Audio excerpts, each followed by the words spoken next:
My subject of study is effectively the universe as a whole.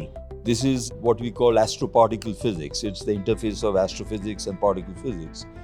And it's very exciting because on the one hand, we want to understand the sources where these particles are being accelerated to such high energies, which you can't do in the laboratory.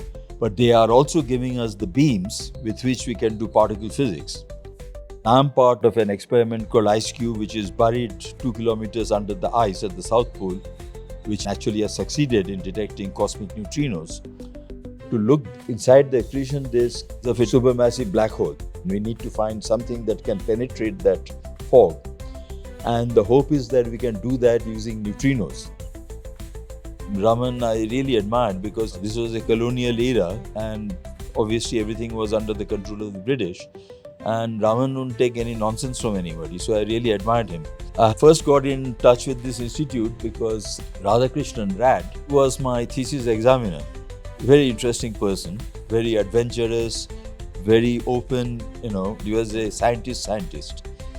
Ravi Subramanian, with whom I had worked when I was still a graduate student, and he invited me to be an adjunct faculty here.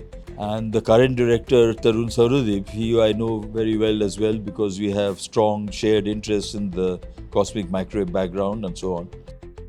Rather than become totally expert in one small area where I know everything, I would rather know a little bit more about a lot more new things. So today, necessarily, we are more and more specialized, which is a bit of a pity because you get a rather narrow view of your area.